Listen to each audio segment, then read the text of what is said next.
أشهد أن لا إله إلا الله وحده لا شريك له وأشهد أن محمدا عبده ورسوله أما بعد فأعوذ بالله من الشيطان الرجيم بسم الله الرحمن الرحيم الحمد لله رب العالمين الرحمن الرحيم مالك يوم الدين إياك نعبد وإياك نستعين اهدنا الصراط المستقيم صراط الذين أنعمت عليهم غير المغضوب عليهم ولا الضالين. Hyper யுத்தத்திற்கு பிறகுள்ள சில நிகழ்வுகள் எடுத்துக் கூறப்படுகின்றன. தைமா வாழ் மக்களின் சமரச நிகழ்வும் அவற்றில் ஒன்றாகும். தைமா மதினாவிலிருந்து சிரியா செல்லும் வழியில் அமைந்திருந்த ஒரு புகழ்பெற்ற நகரமாக இருந்தது. அது மதினாவிலிருந்து ஏறத்தாழ 400 கிலோமீட்டர் தூரத்தில் அமைந்திருந்தது. தைமாவின் யூதர்களுக்கு ஹைபர், ஃபதக் மற்றும் வாதியுல் குராவின் நிலைமை பற்றி தெரிய வந்ததும் அவர்கள் முஸ்லிம்களுக்கு எதிராக எந்தவிதமான போர் திட்டமும் வகுப்பதற்கு பதிலாக தாமே ஆள் அனுப்பி சமரசத்திற்கான முன்மொழிவை வைத்தார்கள். அதை ஹஸ்ரத் ரசூலுல்லாஹ் ஸல்லல்லாஹு அலைஹி வஸல்லம் அவர்கள் ஏற்றுக்கொண்டார்கள். மேலும் தைமாவின் யூதர்களை அவர்களுடைய செல்வங்கள் மற்றும் உடைமைகளுடன் அவர்களது பகுதியிலேயே இருக்க அனுமதி வழங்கிவிட்டார்கள். இதே தருணத்தில் ஃபஜ்ர் தொழுகை தாமதமாக நிறைவேற்றப்பட்டது குறித்தும் ஒரு நிகழ்வு எடுத்துரைக்கப்படுகிறது. ஹஸ்ரத் அபு ஹுரைரா ரலியல்லாஹு அன்ஹு அவர்கள் அறிவிக்கிறார்கள், ஹஸ்ரத் நபிகள் நாயகம் ஸல்லல்லாஹு அலைஹி வஸல்லம் அவர்கள் ஹைபர் போரிலிருந்து திரும்பிய போது இரவு முழுவதும் பயணத்தில் இருந்தார்கள். பெருமானார் ஸல்லல்லாஹு அலைஹி வஸல்லம் அவர்களுக்கு உறக்கம் வந்தபோது மதீனாவுக்கு அருகில் ஓய்வெடுப்பதற்காக தங்கினார்கள். ஹஸ்ரத் பிலால் ரலியல்லாஹு அன்ஹு அவர்களிடம், இன்று இரவு நம்முடைய தொழுகையின் நேரத்தை பாதுகாப்பீராக, அதாவது நீர் பார்த்து கொண்டே இருப்பீராக, தொழுகை நேரத்தில் எழுப்பி விடுவீராக என்று கூறினார்கள். பிறகு ஹஸ்ரத் பிலால் ரலியல்லாஹு அன்ஹு அவர்கள் தம்மால் இயன்ற அளவுக்கு தொழுதார்கள். அவர்கள் விழித்து கொண்டே இருப்பதற்காக இரவு முழுவதும் நஃபில் தொழுது கொண்டே இருந்தார்கள். ஹஸ்ரத் ரசூலுல்லாஹ் ஸல்லல்லாஹு அலைஹி வஸல்லம் அவர்களும் அன்னாருடைய சஹாபா பெருமக்களும் உறங்கிவிட்டார்கள். ஃபஜர் நேரம் நெருங்கியதும் ஹஸ்ரத் பிலால் ரலியல்லாஹு அன்ஹு அவர்கள் பொழுது விடியும் திசையை பார்த்தவாறு தமது பயண விலங்கின் மீது சாய்ந்து கொண்டார்கள். அப்பொழுது ஹஸ்ரத் பிலால் ரலியல்லாஹு அன்ஹு அவர்கள் தமது ஒட்டகத்தில் சாய்ந்திருந்த நிலையில் அவர்கள் மீதும் உறக்கம் ஆதிக்கம் பெற்றுவிட்டது. எனவே ஹஸ்ரத் நபிகள் நாயகம் ஸல்லல்லாஹு அலைஹி வஸல்லம் அவர்களும் விழிக்கவில்லை, ஹஸ்ரத் பிலால் ரலியல்லாஹு அன்ஹு அவர்களும் விழிக்கவில்லை. மாநபி ஸல்லல்லாஹு அலைஹி வஸல்லம் அவர்களின் சஹாபா பெருமக்களிலும் எவரும் விழிக்கவில்லை. எதுவரை என்றால் அவர்கள் மீது வெயில் பட்டது. அவர்களில் எல்லாருக்கும் முதலாக ஹஸ்ரத் ரசூலுல்லாஹ் ஸல்லல்லாஹு அலைஹி வஸல்லம் அவர்கள் கண்விழித்தார்கள். ஹஸ்ரத் ரசூலுல்லாஹ் ஸல்லல்லாஹு அலைஹி வஸல்லம் அவர்கள் கவலை கொண்டவர்களாக, பிலாலே என்று கூறினார்கள். ஹஸ்ரத் பிலால் ரலியல்லாஹு அன்ஹு அவர்கள், அல்லாஹ்வின் தூதர் அவர்களே ஸல்லல்லாஹு அலைஹி வஸல்லம், என் தாய் தந்தையர் தங்கள் மீது அர்ப்பணம், தங்களை தடுத்து வைத்தவனே எனது ஆன்மாவையும் தடுத்து வைத்திருந்தான் என்று பணிவுடன் கூறினார்கள். கண்ணியத்திற்குரிய தூதர் ஸல்லல்லாஹு அலைஹி வஸல்லம் அவர்கள் அங்கிருந்து புறப்படுமாறு கட்டளையிட்டார்கள். எனவே அவர்கள் எல்லாரும் தம்முடைய பயண விலங்குகளை சிறிது தூரம் ஓட்டினார்கள். பிறகு பெருமானார் ஸல்லல்லாஹு அலைஹி வஸல்லம் அவர்கள் உலு செய்தார்கள். சிறிது தொலைவில் சென்று பெருமானார் ஸல்லல்லாஹு அலைஹி வஸல்லம் அவர்கள் நின்றார்கள். அங்கு உலு செய்தார்கள். மேலும் ஹஜ்ரத் பிலால் ரலியல்லாஹு அவர்களுக்கு கட்டளையிட்டார்கள். அவர்கள் தொழுகைக்கான இக்காமத் கூறினார்கள். பிறகு பெருமானார் ஸல்லல்லாஹு அலைஹி வஸல்லம் அவர்கள் அவர்களுக்கு சுபுஹ் தொழுகை தொழ வைத்தார்கள். எங்கு அவர்கள் உறங்கினார்களோ அங்கு தொழ வைக்கவில்லை, மாறாக முன்னால் சென்று ஒரு இடத்தில் ஜமாத்தாக தொழ வைத்தார்கள். அன்னார் தொழுது முடிந்ததும் எந்த தொழுகை மறந்து போகிறதோ, அதாவது எவர் தொழ மறந்து விடுகிறாரோ அவர் நினைவு வந்ததும் அதை தொழுதுவிட வேண்டும். ஏனென்றால் என்னை நினைவு கூறுவதற்காக தொழுகை நிலைநாட்டுங்கள் என அல்லாஹ் கூறியுள்ளான் என்று கூறினார்கள்.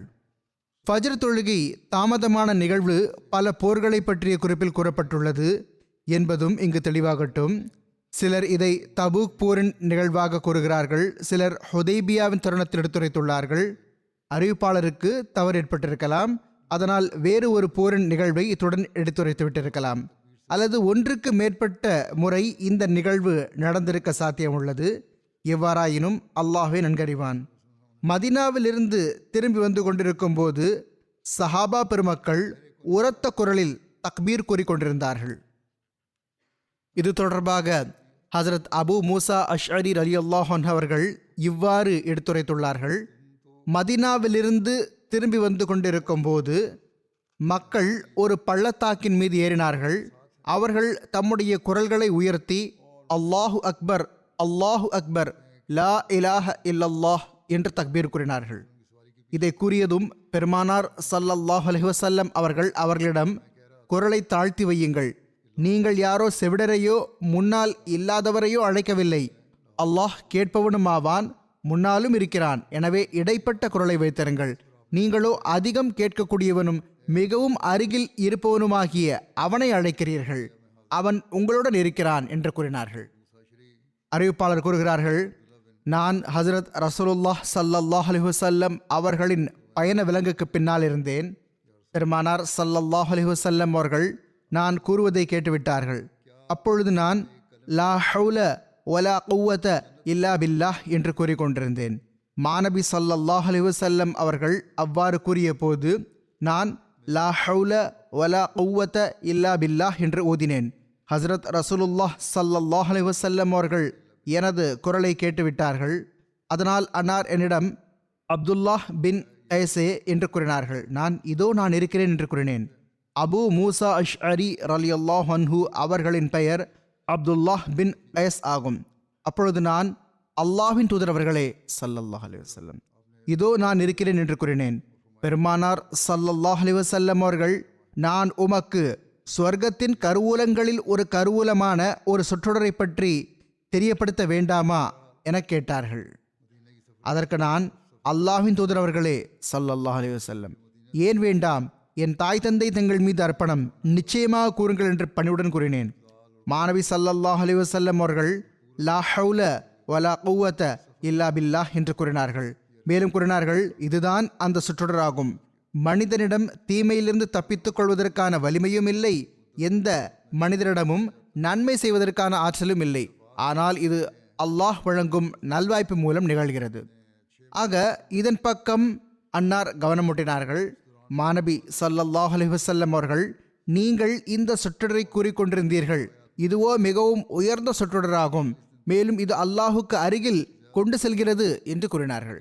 எவ்வாறாயினும் மதீனாவை நோக்கி பயணம் தொடர்ந்தது. மதீனாவிலிருந்து ஹிஜ்ரி 7ஆம் ஆண்டு முஹர்ரம் மாதம் புறப்பட்ட இஸ்லாமிய படை இறைவனின் அருள்கள் மற்றும் வெற்றிகளை முழுமையான முறையில் தழுவியவாறு சஃபர் மாதத்தின் கடைசி நாள்களில் அல்லது ரபியுல் அவ்வல் மாதத்தின் துவக்கத்தில் மதீனாவுக்கு திரும்பி வந்து சேர்ந்துவிட்டது. ஹைபரில் அன்னல் நபி ஸல்லல்லாஹு அலைஹி வஸல்லம் அவர்கள் தங்கியிருந்த காலகட்டம் குறித்து கருத்து வேறுபாடு காணப்படுகிறது. ஹஜ்ரத் இப்னு அப்பாஸ் ரலியல்லாஹு அன்ஹுமா அவர்கள் அறிவிக்கிறார்கள், ஹஜ்ரத் ரசூலுல்லாஹ் ஸல்லல்லாஹு அலைஹி வஸல்லம் அவர்கள் ஹைபரில் 6 மாதங்கள் தங்கினார்கள். அன்னார் இந்த இடைப்பட்ட காலத்தில் 2 தொழுகைகளை சேர்த்து தொழ வைத்து வந்தார்கள். நபி பெருமானார் ஸல்லல்லாஹு அலைஹி வஸல்லம் அவர்கள் அங்கு 40 நாள்கள் வரை இருந்ததாக சில அறிவிப்புகளில் உள்ளது. குறைவாக தங்கியது தொடர்பாகவே அதிகப்படியான அறிவிப்புகள் கிடைக்கின்றன. ஹைபர் வெற்றிக்கு முஸ்லிம்களுக்கு சாதகமாக பல நற்தாக்கங்கள் வெளிப்பட்டன. ஹைபர் வெற்றியின் ஓர் அடிப்படை நற்தாக்கம் இதுவாகும். அரேபியாவில் முதலில் இஸ்லாத்திற்கும் முஸ்லிம்களுக்கும் எதிராக சதித்திட்டம் தீட்டுவதில் மூழ்கியிருந்த அக்கம்பக்கத்து பல கோத்திரங்கள் அச்சமடைந்து விட்டன.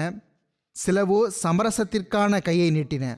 சில கட்டுப்படுவதை ஏற்றுக்கொள்வதிலேயே நன்மை இருப்பதை அறிந்தன. இவ்வாறு முஸ்லிம்களின் அரசியல் கண்ணியம் அதிகரித்தது. ஹைபர் வெற்றிக்கு இந்த ஓர் விளைவும் ஏற்பட்டது. அரேபிய தீபகற்பத்தில் யூதர்களின் ஆற்றல் கிட்டத்தட்ட இல்லாமல் ஆகிவிட்டது.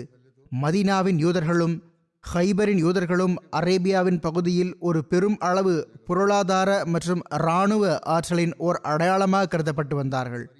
மேலும் இஸ்லாத்திற்கு எதிராக குறிப்பாக வெறுப்பு மற்றும் பகையில் எந்த அளவுக்கு மிகைத்திருந்தார்கள் என்றால், ஏறக்குறைய எல்லா பெரிய ஆக்கிரமிப்புகளிலும் எதிரிக்கு அவர்களுடைய ஆதரவு கிடைத்து வந்தது.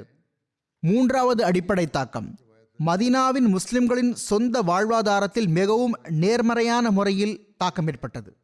ஹதரத் ஆயிஷா ரலியல்லாஹு அன்ஹா அவர்கள், ஹதரத் அப்துல்லாஹ் பின் உமர் ரலியல்லாஹு அன்ஹுமா அவர்கள் மற்றும் ஏனைய சஹாபா ரலியல்லாஹு அன்ஹும் கூறுகிறார்கள், ஹைபர் வெற்றிக்கு பிறகு எங்களுக்கு வயிறு நிறைய உணவு கிடைத்தது. இதற்கு முன்னரோ வயிறு நிறைய உணவு கூட உண்ண முடியாமல் இருந்தார்கள். ஹைபருக்கு பிறகு முஸ்லிம்களிடம் உணவுப் பொருட்கள் எந்த அளவுக்கு அதிகமாகிவிட்டன என்றால், அப்பொழுது அவர்கள் தம் அன்சாரி சகோதரர்களுக்கு, அவர்கள் தம் முஹாஜிர் சகோதரர்களுக்கு, இவர்கள் ஏழ்மை மற்றும் நெருக்கடியுடன் மக்காவிலிருந்து ஹிஜ்ரத் செய்து இங்கு வந்தபோது அந்த நேரத்தில் கொடுத்த அந்த அனைத்து சொத்துக்களையும் பங்குகளையும் திருப்பி கொடுத்து விட்டார்கள். இது தொடர்பாக ஹஜ்ரத் அனஸ் ரலியல்லாஹு அன்ஹு அவர்களின் மிகவும் சுவாரஸ்யமான ஓர் அறிவிப்பு உள்ளது. அதில் இந்த அனைத்து விளக்கங்களும் வந்துவிடுகின்றன. இவ்வாறு கூறுகிறார்கள், முஹாஜிர்கள் மக்காவிலிருந்து மதினாவுக்கு வந்தபோது அவர்களிடம் எதுவும் இல்லாத நிலையில் இருந்தார்கள். மதீனாவின் அன்சாரிகள் நிலம், பொருள் மற்றும் கால்நடைகளை கொண்டவர்களாக இருந்தார்கள். ஆக அன்சாரிகள் ஒவ்வொரு ஆண்டும் தம்முடைய விளைச்சலின் பாதி பலனை அந்த முஹாஜிர்களுக்கு தரும் வகையில் பிரித்தார்கள்.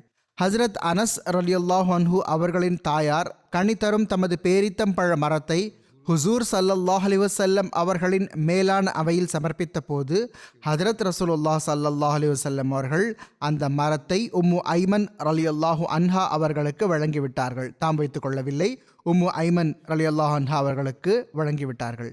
இப்பொழுது ஹைபரிலிருந்து திரும்பிய பிறகு முஹாஜிர்கள் அன்சாரிகளுக்கு அவர்களுடைய பொருள்களை திருப்பி கொடுத்து விட்டார்கள். ஆக ஹஜ்ரத் ரசூலுல்லாஹ் ஸல்லல்லாஹு அலைஹி வஸல்லம் அவர்கள் ஹஜ்ரத் அனஸ் ரலியல்லாஹு அன்ஹு அவர்களின் தாயாருக்கு பேரித்தம்பழ மரத்தை திருப்பி கொடுத்து விட்டார்கள். ஹஜ்ரத் அனஸ் ரலியல்லாஹு அன்ஹு அவர்கள் கூறுகிறார்கள், நான் உம்மு ஐமன் அவர்களிடம் இந்த மரம் இப்பொழுது எங்களுக்கு திருப்பி கிடைத்துவிட்டது என்று கூறிய போது அவர்கள், நான் இதை ஒருபோதும் திருப்பி தரமாட்டேன், இதை ஹஜ்ரத் நபிகள் நாயகம் ஸல்லல்லாஹு அலைஹி வஸல்லம் அவர்கள் எனக்கு வழங்கினார்கள் என்று கூறினார்கள். அவர்கள் மாநபி ஸல்லல்லாஹு அலைஹி வஸல்லம் அவர்கள் மீதான நேசத்தின் காரணமாக அல்லது அன்னார் வழங்கிய பொருளை திருப்பித்தர விரும்பாததன் காரணமாக, எவ்வாறாயினும் என்ன காரணமாக இருந்திருந்தாலும் அவர்கள், நானோ இதை இப்பொழுது திருப்பி தரமாட்டேன் என்று கூறினார்கள். ஹஜ்ரத் அனஸ் ரலியல்லாஹு அன்ஹு அவர்கள் நபி பெருமானார் ஸல்லல்லாஹு அலைஹி வஸல்லம் அவர்களின் மேலான அவைக்கு சென்று முழு விஷயத்தையும் கூறிய போது ஹஜ்ரத் ரசூலுல்லாஹ் ஸல்லல்லாஹு அலைஹி வஸல்லம் அவர்கள் ஹஜ்ரத் உம்மு ஐமன் ரலியல்லாஹு அன்ஹா அவர்களிடம், நீங்கள் அந்த மரத்தை கொடுத்து விடுங்கள், அதற்கு பதிலாக நான் இத்தனை மரங்களை உங்களுக்கு வழங்கி விடுவேன் என்று கூறினார்கள். ஆனால் அவர்கள் கேட்கவில்லை. அவர்கள், தாங்கள் இதை துவக்கத்தில் வழங்கினீர்கள், மிகவும் பரக்கத்துக்குரியது, நானோ தரமாட்டேன் என்று கூறினார்கள். இதுவரை என்றால் பெருமானார் ஸல்லல்லாஹு அலைஹி வஸல்லம் அவர்கள் அதற்கு பதிலாக 10 மடங்கு மரங்களை வழங்கினார்கள். அப்பொழுதுதான் அவர்கள் அந்த மரத்தை திருப்பி தந்தார்கள். வரலாற்றில் ஒரு போர் பற்றிய குறிப்பு கிடைக்கிறது. அது ஜாத்துர் ரிகா போர் எனப்படுகிறது. இந்த போர் முஹாரிப் போர், பனு சாலபா போர் மற்றும் பனு அன்மார் போர் என்றும் கூறப்படுகிறது. ஏனென்றால் இந்த கோத்திரங்கள் தரப்பிலிருந்து இந்த போர் நடைபெற்றது. ஜாத்துர் ரிகா போருக்கு ஜாத்துல் அஜி போர் என்றும் பெயர் வைக்கப்பட்டுள்ளது. ஏனென்றால் இந்த போரில் வியக்கச் செய்யும் பல நிகழ்வுகள், அதாவது அற்புதங்களும் முன்வந்தன. இந்த போருக்கு ஜாத்துர் ரிகா போர் என்று பெயர் வைக்கப்பட்டதற்கு இந்த ஒரு காரணம் எடுத்துக் கூறப்படுகிறது. அந்த பகுதியில் ஒரு மரம் அல்லது மலை இருந்தது, அதன் பெயர் ஜாத்துர் ரிகா ஆகும். எனவே அந்த போருக்கு ஜாத்துர் ரிகா போர் என்றும் பெயர் வந்துவிட்டது. இன்னொரு பெயர் காரணத்தை ஹஜ்ரத் அபு மூசா அஷ்அரி ரலியல்லாஹு அன்ஹு அவர்கள் இவ்வாறு எடுத்துரைத்துள்ளார்கள், சஹாபா பெருமக்களிடம் பயண விலங்குகள் மிக குறைவாக இருந்தன. இவர்களுமே 6 பேர் இருந்தார்கள். அவர்களிடம் ஒரே ஒரு பயண விலங்கு தான் இருந்தது. அதன் மீது அவர்கள் மாறி மாறி பயணித்து வந்தார்கள். பாறை நிலத்தில், அதாவது கற்கள் நிறைந்த மண்ணில் நடந்ததன் காரணமாக சஹாபா பெருமக்களின் பாதங்கள் காயமடைந்து விட்டன. அவர்கள் கிளிஞ்சல்களை பாதங்களில் சுற்றி கொண்டு நடந்து வந்தார்கள். சுயமே ஹஜரத் அபு மூசா அஷ்அரி ரலியல்லாஹு அன்ஹு அவர்களுக்கும் பாதங்கள் காயமடைந்திருந்தது மட்டுமின்றி நகங்கள் வரை காயமடைந்து விட்டன. நகங்கள் பெயர்ந்து விட்டன. துணிகளின் கிழிஞ்சல்கள் ரிகா எனப்படுகின்றன. எனவே இந்த போருக்கு ஜாத்துர் ரிகா போர், அதாவது கிழிஞ்சல்கள் போர் என்ற பெயர் பிரசித்தி பெற்றுவிட்டது. எவ்வாறாயினும் இவை பல்வேறு பெயர்களாகும். பெரிதோரிடத்தில் இவ்வாறு எழுதப்பட்டுள்ளது: எந்த மண்ணில் இந்த போர் நடந்ததோ அந்த மண்ணுக்கு பல நிறங்கள் இருந்தன. சிலர் இவ்வாறு எழுதியுள்ளார்கள்: அந்த போரில் பல்வேறு நிற குதிரைகள் இருந்தன.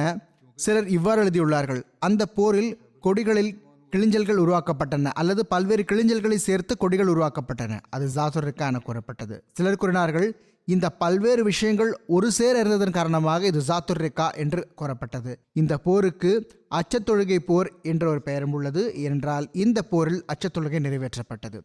இந்த போரின் தேதி தொடர்பாக கருத்து வேறுபாடு உள்ளது. வரலாறு மற்றும் வாழ்க்கை வரலாற்று நூல்களுக்கு ஏற்ப ஜாத்துர் ரிகா போர் ஹிஜ்ரி 4ஆம் ஆண்டு அல்லது 5ஆம் ஆண்டு நடைபெற்றது. ஆக இப்னு ஹிஷாம் அவர்கள் இப்னு இஸ்ஸாக் அவர்களிடமிருந்து அறிவித்தவாறு ஜாத்துர் ரிகா போரை ஹிஜ்ரி 4ஆம் ஆண்டில் பனு நசீர் போருக்கு 3 மாதங்கள் பிறகுள்ளதாக கூறியுள்ளார்கள். இப்னு சாத் அவர்களின் பார்வையில் இது ஹிஜ்ரி 5ஆம் ஆண்டு நடைபெற்றது.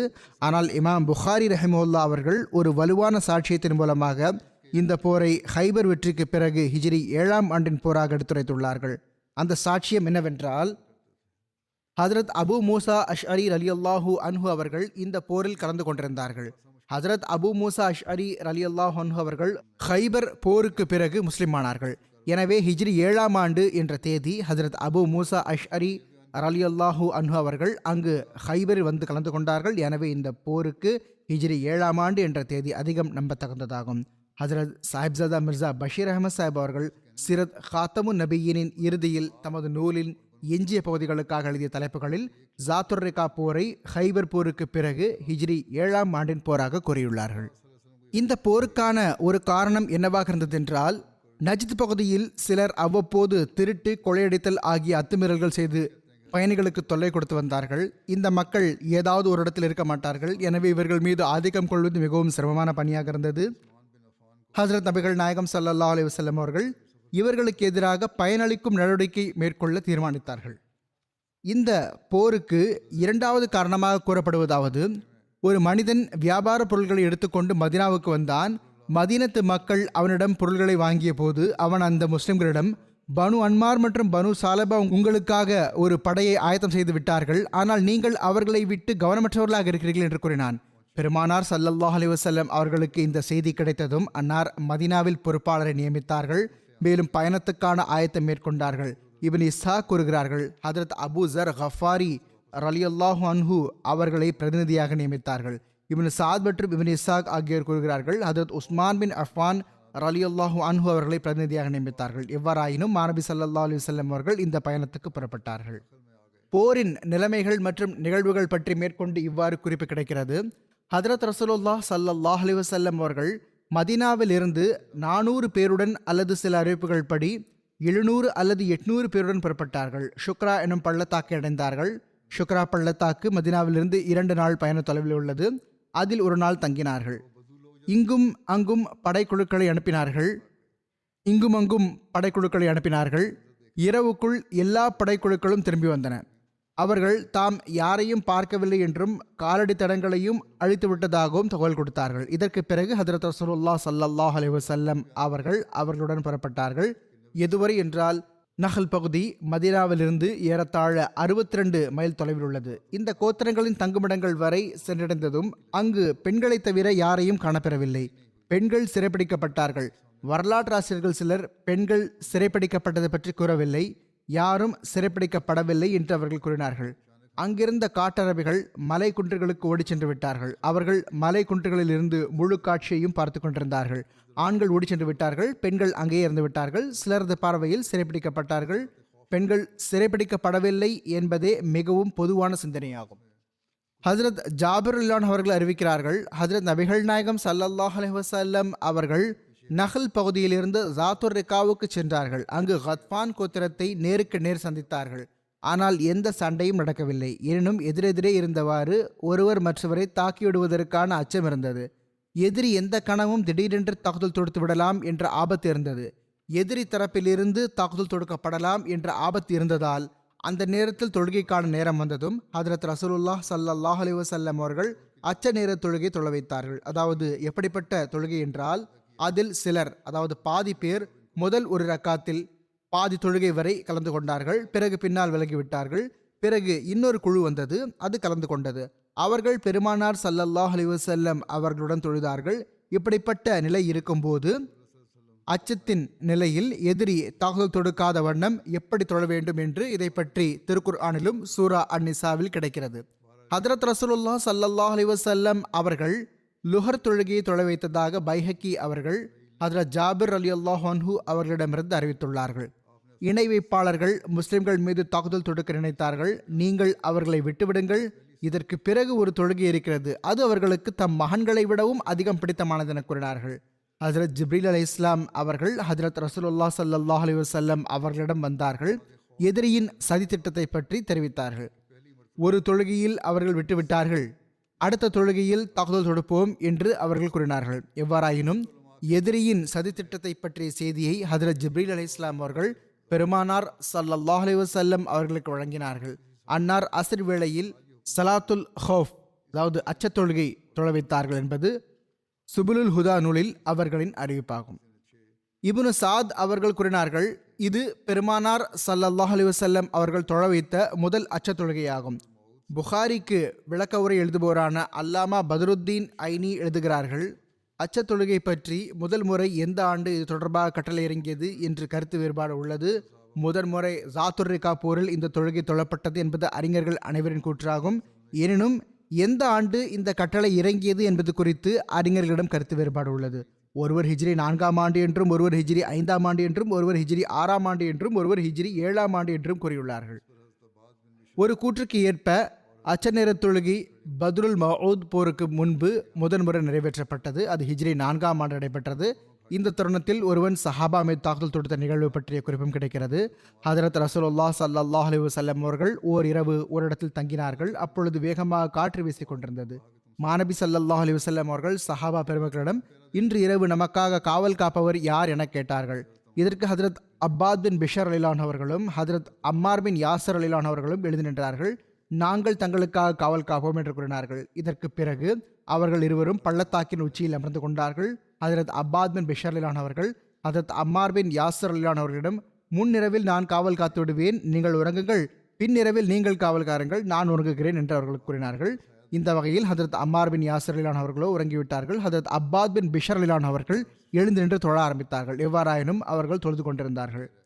இவ்வாறு எடுத்து கூறப்பட்டுள்ளது, இரவில் எதிரி ஒருவன் அவர்களை பார்த்து விட்டான். குன்றில் ஹதரத் அப்பாத் பின் பிஷர் ரலியல்லாஹு அவர்கள் நிழலை பார்த்தான். தொழுது கொண்டிருந்தார்கள். அசைவு ஏற்பட்டு கொண்டிருந்தது. எவ்வாறாயினும் முஸ்லிம்களின் ஒரு நபர்தான் இவர் காவல் காத்து கொண்டிருக்கிறார் என்று அவன் நினைத்தான். இதைத்தான் அவன் நினைத்திருப்பான். இவர் நம் எதிரி என்று அவன் அம்பு எய்தான். ஹதரத் அப்பாத் பின் பிஷர் ரலியல்லாஹு அன்ஹு அவர்களின் உடலில் அம்பு பட்டது. ஹதரத் அப்பாத் பின் பிஷர் ரலியல்லாஹு அன்ஹு அவர்கள் தொழுது கொண்டிருந்தார்கள். அதில் மூழ்கி இருந்தார்கள். அவர்கள் அம்பை எடுத்து போட்டு விட்டார்கள். தொழுகையை முறிக்கவில்லை, மாறாக தொழுது கொண்டிருந்தார்கள். அம்பை வெளியே எடுத்து போட்டு விட்டார்கள். பிறகு அவன் இரண்டாவது அம்பை எய்தான். அதுவும் அவர்கள் மீது பட்டது. அவர்கள் அதையும் பிடுங்கி எறிந்து விட்டார்கள். பிறகு அவன் மூன்றாவது அம்பை எய்ததும் ஹதரத் அப்பாத் பின் பிஷர் ரலியல்லாஹு அன்ஹு அவர்களுக்கு கணிசமான ரத்தம் வெளியேறியது. அவர்கள் தொழுகையை நிறைவு செய்தார்கள். ஹதரத் அம்மார் பின் யாசிர் ரலியல்லாஹு அன்ஹு அவர்களை எழுப்பினார்கள். அவன் இரண்டாவது நபரை கண்டதும் ஓடிவிட்டான். ஹதரத் அம்மார் பின் யாசிர் ரலியல்லாஹு அவர்கள் ஹதரத் அப்பாத் பின் பிஷர் ரலியல்லாஹு அவர்களை காயமுற்ற நிலையில் பார்த்ததும், ஏன் முதலிலேயே எழுப்பவில்லை என்று கேட்டார்கள். அதற்கு அவர்கள், நான் தொழுகையில் சூரா கஹ்ஃபை ஓதி கொண்டிருந்தேன், நான் அதன் திலாவத்தை இடைநிறுத்த மனம் விரும்பவில்லை என்று கூறினார்கள். இது அந்த மக்களிடம் அல்லாஹுடன் ஒரு வினோதமான தொடர்பு இருந்தது, களப்பற்ற தன்மை இருந்தது, நன்றி உணர்வு இருந்தது, இபாதத்துக்கான ஆர்வம் இருந்தது. காயத்தை பற்றி எந்த கவலையும் படவில்லை. சில அறிவிப்புகளில் அம்பு ஹதரத் அம்மார் பின் யாசர் ரலியல்லாஹு அன்ஹு அவர்கள் மீது பட்டதாகவும் கூறப்பட்டுள்ளது. எவ்வாறாயினும் 15 நாள் கொண்ட இந்த போர் திட்டத்துக்கு பிறகு ஹதரத் ரசூலுல்லாஹ் ஸல்லல்லாஹு அலைஹி வஸல்லம் அவர்கள் மதீனா பக்கம் திரும்பிச் செல்ல புறப்பட்டார்கள். ஹுசூர் ஸல்லல்லாஹு அலைஹி வஸல்லம் அவர்கள் மதீனத்து மக்களுக்கு முஸ்லிம்களின் நலன் பற்றிய நற்செய்தி வழங்கும் பொருட்டு ஹதரத் ஜஆல் பின் சுராக்கா ரலியல்லாஹு அன்ஹு அவர்களை மதீனாவை நோக்கி அனுப்பி வைத்தார்கள். ஹதரத் ஜாபிர் ரலியல்லாஹு அவர்கள் அறிவிக்கிறார்கள், ஹதரத் ரசூலுல்லாஹ் ஸல்லல்லாஹு அலைஹி வஸல்லம் அவர்கள் மதீனாவிலிருந்து 3 மைல் தொலைவில் இருக்கும் சிரார் என்னும் இடத்தில் இறங்கிய போது ஒட்டகத்தை அறுக்குமாறு ஆணையிட்டார்கள். அங்கு நாள் முழுவதும் தங்கினார்கள். முஸ்லிம்களும் பெருமானார் ஸல்லல்லாஹு அலைஹி வஸல்லம் அவர்களுடன் இருந்தார்கள். ஹஜ்ரத் ரசூலுல்லாஹ் ஸல்லல்லாஹு அலைஹி வஸல்லம் அவர்கள் மாலை வேளை அடைந்த போது, அதாவது மாலை நேரம் ஆன போது மதீனாவில் நுழைந்தார்கள். நாங்களும் அன்னாருடன் இருந்தோம். இந்த போரில் சில அற்புதங்களும் வெளிப்பட்டன. இது அற்புதங்களின் போர் என்றும் அழைக்கப்படுகிறது என முன்னரும் கூறப்பட்டது. ஒன்றோ எதிரி ஹஜ்ரத் ரசூலுல்லாஹ் ஸல்லல்லாஹு அலைஹி வஸல்லம் அவர்கள் மீது வாள் ஏந்திய பிரசித்தி பெற்ற நிகழ்வாகும். ஹஜ்ரத் ஜாபிர் பின் அப்துல்லா ரலியல்லாஹு அன்ஹு அவர்கள் அறிவித்தார்கள், அவர்கள் பெருமானார் ஸல்லல்லாஹு அலைஹி வஸல்லம் அவர்களுடன் ஒரு போருக்காக நஜ்த் பகுதியை நோக்கி சென்றார்கள். மிகவும் முட்கள் நிறைந்த ஒரு பள்ளத்தாக்கில் மக்கள் மதிய வேளையை அடைந்தார்கள். ஹஜ்ரத் நபிகள் நாயகம் ஸல்லல்லாஹு அலைஹி வஸல்லம் அவர்கள் அங்கு முகாமிட்டார்கள். அப்பொழுது மதியமாகிவிட்டிருந்தது. மக்களும் மரங்களின் நிழல்களை தேடியவாறு இங்கும் அங்கும் தங்க ஆரம்பித்தார்கள். மாநபி ஸல்லல்லாஹு அலைஹி வஸல்லம் அவர்கள் கருவேல மரத்தின் கீழ் தங்கினார்கள். ஹுசூர் ஸல்லல்லாஹு அலைஹி வஸல்லம் அவர்கள் தமது வாளை தொங்க விட்டு விட்டார்கள். ஹஜ்ரத் ஜாபிர் ரலியல்லாஹு அன்ஹு அவர்கள் இவ்வாறு கூறி வந்தார்கள், நாங்கள் சிறிது நேரம் உறங்கினோம். பிறகு இறை தூதர் ஸல்லல்லாஹு அலைஹி வஸல்லம் அவர்கள் எங்களை அழைப்பதை பார்த்தோம். நாங்கள் அன்னாரிடம் வந்தபோது அன்னாரிடம் காட்டரபி ஒருவர் அமர்ந்திருப்பதை கண்டோம். ஹஜ்ரத் ரசூலுல்லாஹ் ஸல்லல்லாஹு அலைஹி வஸல்லம் அவர்கள், இவர் எனது வாளை எடுத்துக்கொண்டார். அப்பொழுது நான் உறங்கிக் கொண்டிருந்தேன். நான் விழித்தபோது இதை அவர் கையில் ஏந்தியிருந்தார். இவர் என்னிடம், யார் உம்மை என்னிடமிருந்து காப்பாற்றுவார் என கேட்டார். நான் அல்லாஹ் என்று கூறினேன். இவர் வாளை உரையிலிட்டு விட்டார். இதோ உட்கார்ந்திருக்கும் இவர்தான் அவர் என்று கூறினார்கள். பெருமானார் ஸல்லல்லாஹு அலைஹி வஸல்லம் அவர்கள் தாக்குதல் தொடுத்த அந்த நபருக்கு எந்த தண்டனையும் வழங்கவில்லை. அந்த நபரின் பெயர் கௌரிஸ் பின் ஹாரிஸ் என்று கூறப்படுகிறது. சிலர் கௌரிக் என்று கூறுகிறார்கள். அவர் பெயர் கௌரிக் ஆகும் என்கிறார்கள். சிலர் கவேரிஸ் என்றும் கூறியுள்ளார்கள். அந்த நபர் தொடர்பாக அவர் இஸ்லாத்தை ஏற்றுக்கொண்டதாகவும் கூறப்படுகிறது. இஸ்லாத்தை ஏற்கவில்லை என்றும் கூறப்படுகிறது. ஆயினும் அவர் மாநபி ஸல்லல்லாஹு அலைஹி வஸல்லம் அவர்களிடம் இனி ஒருபோதும் அன்னாருக்கு எதிராக வரமாட்டார் என வாக்குறுதியும் அளித்திருந்தார். அண்ணல் நபி ஸல்லல்லாஹு அலைஹி வஸல்லம் அவர்கள் மீது வாளை ஏந்திய இன்னொரு நிகழ்வும் அறிவிப்புகள் கிடைக்கிறது. அதில் தோசூர் எனும் மனிதர் மாநபி ஸல்லல்லாஹு அலைஹி வஸல்லம் அவர்கள் மீது தாக்குதல் தொடுத்ததாக கூறப்பட்டுள்ளது. அறிஞர்கள் சிலர் இவ்விரு நிகழ்வுகளையும் ஒரே நிகழ்வாக கூறியுள்ளார்கள். சிலரது பார்வையில் இவ்விரு நிகழ்வுகளும் இருவேறு தருணங்களில் நிகழ்ந்தவையாகும். தோசூர் தாக்குதல் தொடுத்த நிகழ்வு ஹிஜ்ரி 3ஆம் ஆண்டு ஜி அமர் போர் அல்லது பனி கத்வான் போரிலிருந்து திரும்பி வரும்போது ஏற்பட்டது. அது இவ்வாறாகும். கண்ணியத்திற்குரிய தூதர் ஸல்லல்லாஹு அலைஹி வஸல்லம் அவர்கள் ஓரிடத்தில் தனிமையில் படுத்திருப்பதை இணை வைப்பாளர்கள் பார்த்தபோது அவர்கள் தம் தலைவன் தோசூரிடம் வந்தார்கள். இந்த நபர் அவர்களில் எல்லாரையும் விட வீரராக இருந்தார். இணை வைப்பாளர்கள் அவரிடம், இப்பொழுது முஹம்மது ஸல்லல்லாஹு அலைஹி வஸல்லம் அவர்கள் முற்றிலும் தனிமையில் படுத்திருக்கிறார்கள். இப்பொழுது அவர்களை சமாளிப்பது உனது வேலையாகும் என்று கூறினார்கள். ஓர் அறிவிப்பில் இவ்வாறு உள்ளது, நபி பெருமானார் ஸல்லல்லாஹு அலைஹி வஸல்லம் அவர்கள் அங்கு தன்னந்தனியாக படுத்திருப்பதை தோசூர் தானே பார்த்தபோது அவர், இப்பொழுதும் நான் முஹம்மது ஸல்லல்லாஹு அலைஹி வஸல்லம் அவர்களை கொல்லவில்லை என்றால் அல்லாஹ்வே என்னை அழித்து விடுவானாக என்று கூறினார். எவ்வாறாயினும் இதை கூறிவிட்டு அந்த தோசூர் வாளை ஏந்தி கொண்டு நடந்தார். சரியாக மாநபி ஸல்லல்லாஹு அலைஹி வஸல்லம் அவர்களின் தலைமாட்டை அடைந்ததும் நின்றுவிட்டார்.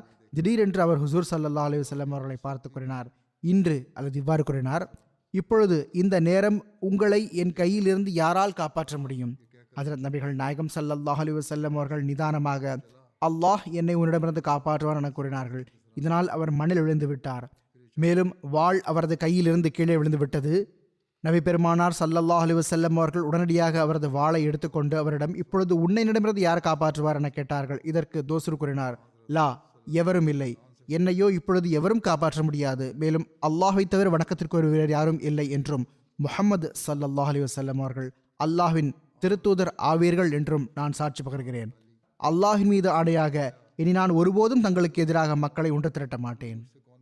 இவ்வாறு அவர் வாக்குறுதி அளித்தார். பெருமானார் ஸல்லல்லாஹு அலைஹி வஸல்லம் அவர்கள் அவரது வாளை அவருக்கே அளித்து விட்டார்கள்.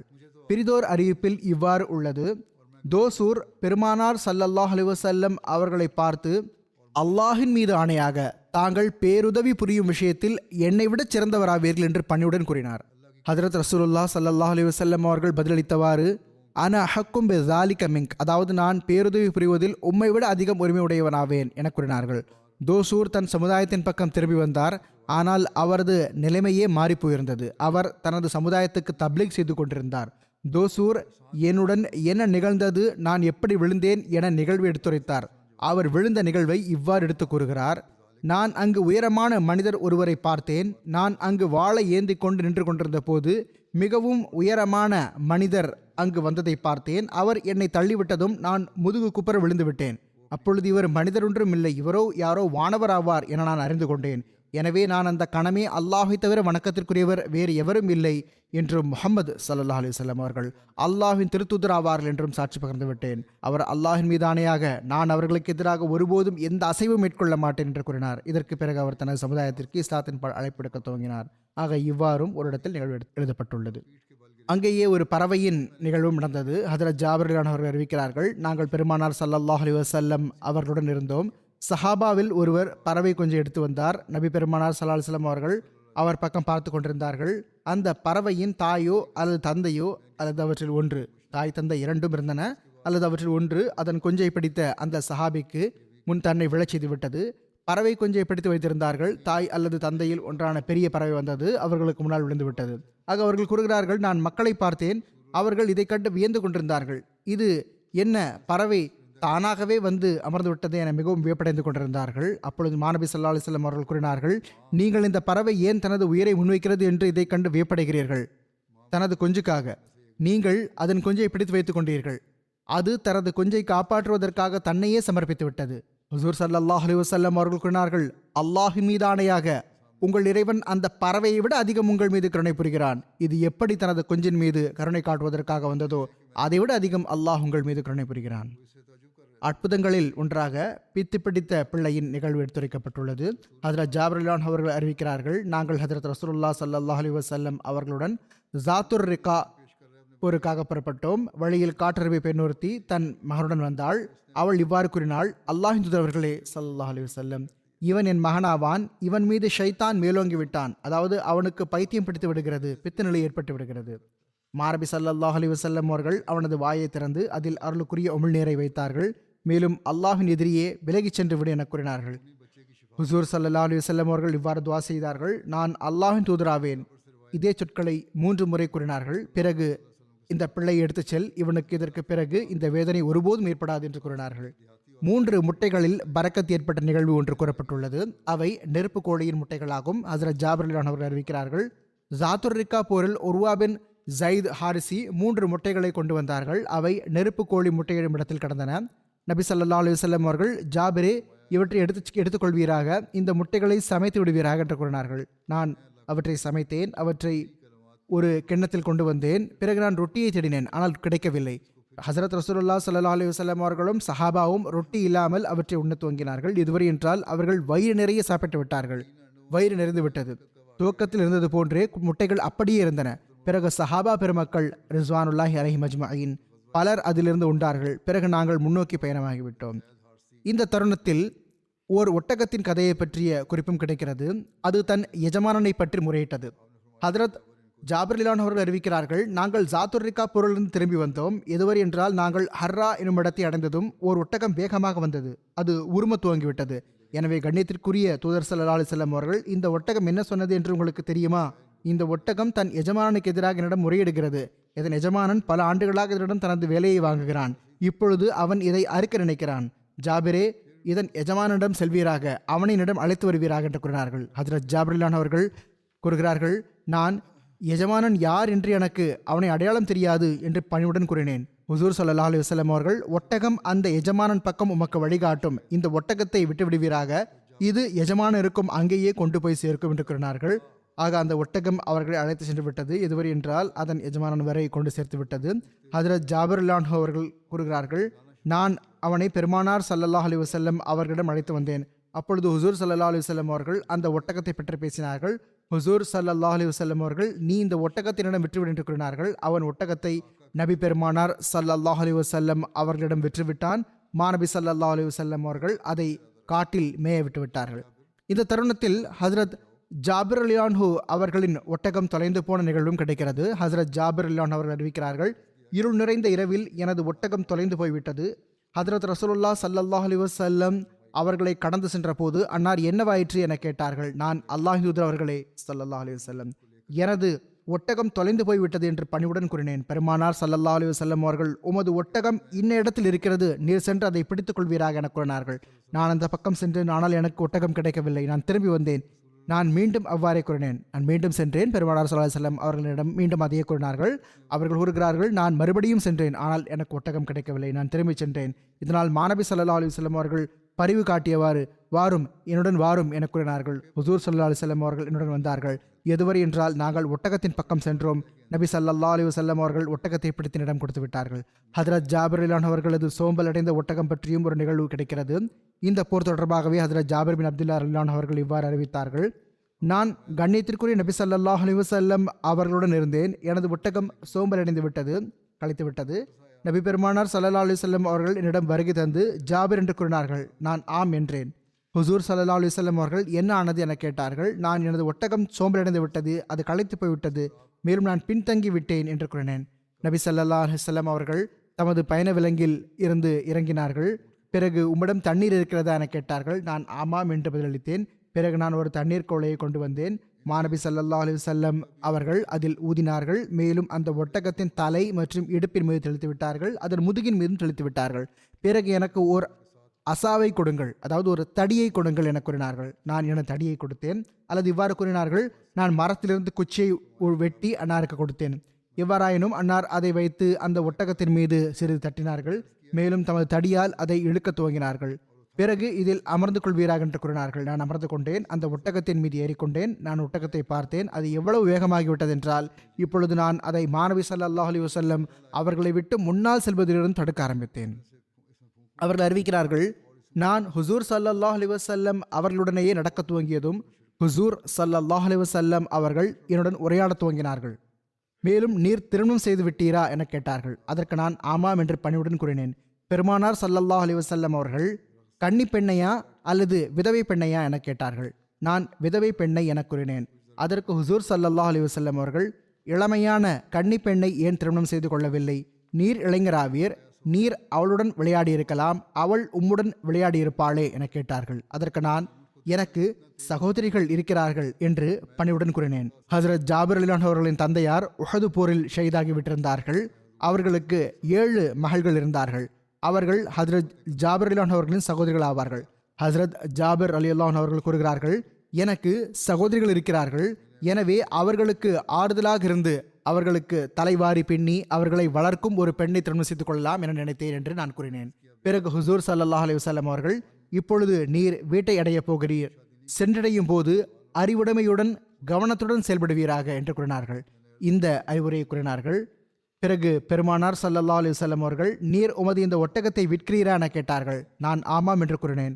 எனவே பெருமானார் ஸல்லல்லாஹு அலைஹி வஸல்லம் அவர்கள் அதை என்னிடமிருந்து ஓர் ஓகியா வெள்ளிக்கு வாங்கி கொண்டார்கள்.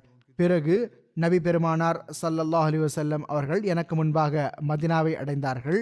நான் அடுத்த நாள் காலையில் சென்றடைந்தேன். நாங்கள் பள்ளிவாசலுக்கு வந்தபோது நான் ஹுசூர் ஸல்லல்லாஹு அலைஹி வஸல்லம் அவர்களை பள்ளியின் கதவருகே காணப்பெற்றேன். ஹுசூர் ஸல்லல்லாஹு அலைஹி வஸல்லம் அவர்கள், இப்பொழுதுதான் வந்து சேர்ந்தீரா என கேட்டார்கள். நான் ஆமாம் என்றேன். அன்னார், உமது ஒட்டகத்தை விட்டுவிட்டு பள்ளிக்கு சென்று 2 ரக்காத் தொழுவீராக என கூறினார்கள்.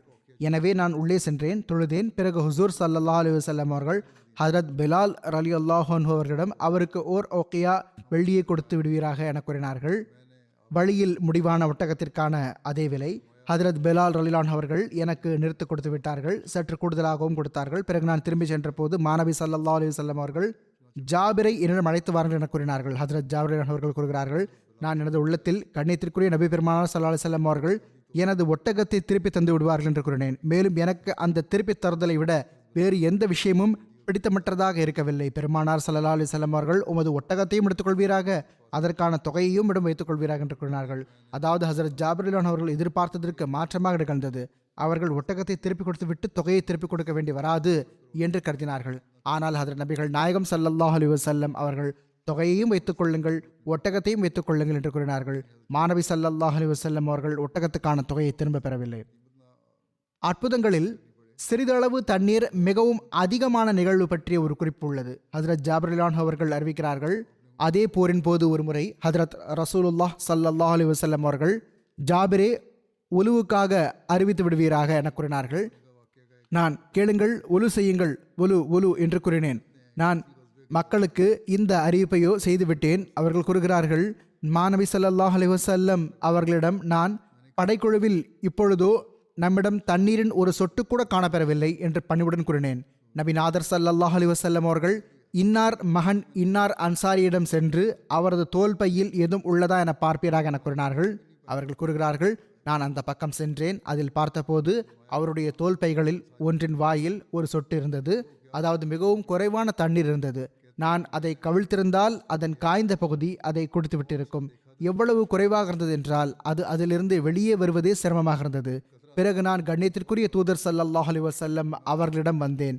மேலும் அல்லாஹ்வின் தூதர் அவர்களே ஸல்லல்லாஹு அலைஹி வஸல்லம், இந்த தோல்பையின் வாயில் நான் ஒரு சொட்டு தண்ணீரை மட்டுமே காணப்பெற்றேன். மிகவும் குறைவாக இருக்கிறது. நான் அதை கவிழ்த்தால் அதன் காய்ந்த பகுதி அதை குடித்துவிடும் என்று பணிவுடன் கூறினேன். அண்ணன் நபி ஸல்லல்லாஹு அலைஹி வஸல்லம் அவர்கள் அதை என்னிடம் கொண்டு வாரும் என்று கூறினார்கள். நான் அதை அன்னாரிடம் கொண்டு வந்தேன். அன்னார் அதை தமது கைகளில் பிடித்தார்கள். ஏதோ கூற துவங்கினார்கள், துவா செய்தார்கள். என்ன கூறினார்கள் என்று எனக்கு தெரியாது. அன்னார் அதை தம்முடைய கைகளால் அமுக்கிக் கொண்டே செல்வார்கள். பிறகு அன்னார் அதை என்னிடம் கொடுத்தார்கள். மேலும் ஜாபிரே, ஒரு பெரிய டப்பை வரவழைப்பீராக என்று கூறினார்கள். எனவே நான் அதை டப்பை கொண்டு வந்து மாநபி ஸல்லல்லாஹு அலைஹி வஸல்லம் அவர்களுக்கு முன்னால் வைத்து விட்டேன். ஹதரத் ரசூலுல்லாஹ் ஸல்லல்லாஹு அலைஹி வஸல்லம் அவர்கள் டப்பில் இப்படி கையை உயர்த்தினார்கள். டப்பில் இவ்வாறு கையை உயர்த்தினார்கள், இப்படி பரப்பினார்கள். தம்முடைய விரல்களை விரித்தார்கள். அதாவது டப்பில் இப்படி கையை பரப்பி விட்டார்கள். பிறகு தம்முடைய கைகளை டப்பின் கீழ்ப்பகுதி வரை வைத்து விட்டார்கள். முதலில் அனைத்தையும் பரப்பினார்கள். பிறகு தமது கையை கீழே அடிவரை கொண்டு சென்றார்கள். மேலும் ஜாபிரே, இதோ எனது கை மீது கவிழ்த்து விடுவீராக, பிஸ்மில்லாஹ் கூறுவீராக, எவ்வளவு சொட்டு தண்ணீர் இருக்கிறதோ அதை எனது கையில் கவிழ்த்து கொண்டே செல்வீராக என்று கூறினார்கள். நான் அதை அன்னாரது கையில் கவிழ்த்தேன். பிஸ்மில்லாஹ் கூறி நான் தண்ணீரை பார்த்தேன். அன்னாரது விரல்களுக்கு நடுவில் தண்ணீர் நீரூற்று போன்று பாய்ந்தோட துவங்கியது. எதுவரை என்றால் அது நிறைந்துவிட்டது. மாநபி ஸல்லல்லாஹு அலைஹி வஸல்லம் அவர்கள், ஜாபிரே, தண்ணீர் தேவையுடையவர்கள் ஒவ்வொருவரையும் அழைப்பீராக என்று கூறினார்கள். அவர்கள் கூறுகிறார்கள், மக்கள் வந்தார்கள், அவர்கள் நீர் அருந்தினார்கள். எதுவரை என்றால் அவர்கள் வயிறு நிறைய அருந்திவிட்டார்கள். அவர்கள் கூறுகிறார்கள், தேவையுடையவர்கள் வேறு யாராவது மீதம் இருக்கிறார்களா என்று நான் கேட்டேன். பிறகு பெருமானார் ஸல்லல்லாஹு அலைஹி வஸல்லம் அவர்கள் அதிலிருந்து தமது கையை வெளியெடுத்தார்கள். மேலும் அந்த டப் நிறைந்திருந்தது. கண்ணியத்திற்குரிய மாநபி ஸல்லல்லாஹு அலைஹி வஸல்லம் அவர்களின் இதே போன்ற அற்புதங்கள் தொடர்பாக ஹதரத் அக்தஸ் மஸீஹி மவ்ஊத் அலைஹிஸ்ஸலாத்து வஸ்ஸலாம் அவர்கள் கூறுகிறார்கள், லிகா, அதாவது இறை சந்திப்பு எனும் இந்த தரத்தில் சில வேளை மனிதன் மூலமாக எவ்வாறான விஷயங்கள் வெளிப்படுகின்றனவென்றால் அவை மனித ஆற்றல்களுக்கு அப்பாற்பட்டவையாக தென்படுகின்றன. இறை ஆற்றலின் பண்பை தமக்குள் கொண்டிருக்கின்றன. எடுத்துக்காட்டாக, நம் தலைவரும் எஜமானருமான ஹதரத் ஹாத்தமுல் அம்பியா ஸல்லல்லாஹு அலைஹி வஸல்லம் அவர்கள் பத்ர் யுத்தத்தில் ஒரு உள்ளங்கை நிறைய கூழாங்கற்களை காஃபிர்கள் மீது எறிந்தார்கள். அந்த உள்ளங்கை கல்லை எந்த ஒரு துஆவின் மூலமாக அல்ல, மாறாக சுயம் தமது ஆன்மீக ஆற்றலால் செலுத்தினார்கள். ஆனால் அந்த உள்ளங்கை கல் இறை ஆற்றலை காட்டியது. மேலும் எதிரியின் படை மீது அதற்கான தாக்கம் எந்த அளவு வழக்கத்திற்கு அப்பாற்பட்டதாக வெளிப்பட்டது என்றால் அவர்களில் தம் கண்களில் அதன் தாக்கம் சென்றடையாத எவரும் இருக்கவில்லை. அவர்கள் அனைவரும் குருடர்களைப் போன்று ஆகிவிட்டனர். எத்தகைய பீதியும் கவலையும் அவர்களிடம் உருவாகிவிட்டதென்றால் நிலை குலைந்தவர்களைப் போன்று ஓடத் துவங்கிவிட்டார்கள். இந்த அற்புதத்தின் பக்கமே மேன்மை பொருந்திய அல்லாஹ் இந்த வசனத்தில் சுட்டிக்காட்டியுள்ளான். ஒமார் ரமைத்த இது ரமைத்த வலாக்கின் அல்லாஹ் ரமா, அதாவது நீர் அந்த உள்ளங்கை கல்லை எறிந்த போது நீர் எறியவில்லை, மாறாக இறைவன் எறிந்தான். அதாவது திரைமறைவில் இறை ஆற்றல் செயலாற்றி சென்று விட்டது. இது மனித ஆற்றலின் பணியாக இருக்கவில்லை. இவ்வாறே நபி பெருமானார் ஸல்லல்லாஹு அலைஹி வஸல்லம் அவர்களின் இரண்டாவது அற்புதம் நிலவு பிளந்ததாகும். இது அதே இறையாற்றலால் வெளிப்பட்டது. அத்துடன் எந்த துவாவும் இணைந்திருக்கவில்லை. ஏனென்றால் அது இறையாற்றலால் நிறைந்திருந்த விரலின் அசைவால் மட்டுமே நிகழ்ந்துவிட்டது. மேலும் இதே போன்ற இன்னும் பல அற்புதங்கள் இருக்கின்றன.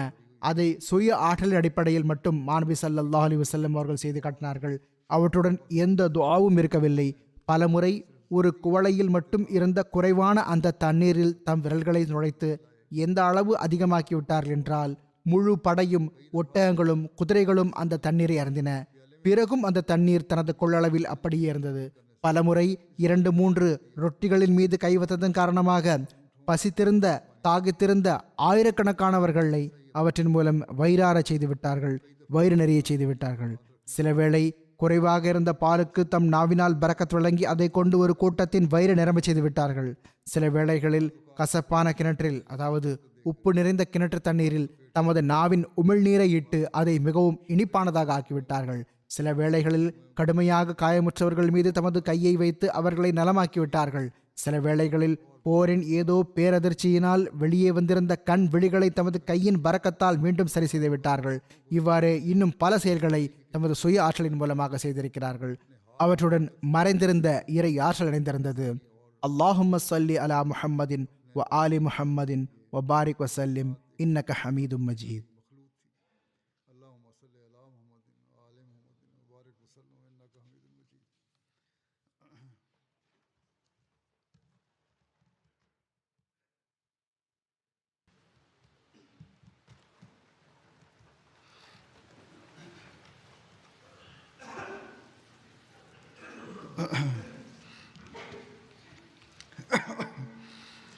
الحمد لله الحمد لله نحمده ونستعينه ونستغفره ونؤمن به ونتوكل عليه ونعوذ بالله من شرور أنفسنا ومن سيئات أعمالنا من يهده الله فلا مضل له ومن يضلل فلا هادي له ونشهد أن لا إله إلا الله ونشهد أن محمدا عبده ورسوله عباد الله رحمكم الله إن الله يأمر بالعدل والإحسان وإيتاء ذي القربى وينهى عن الفحشاء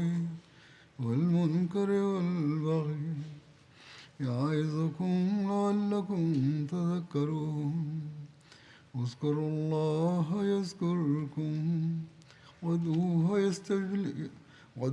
يستجب لكم ولذكر الله أكبر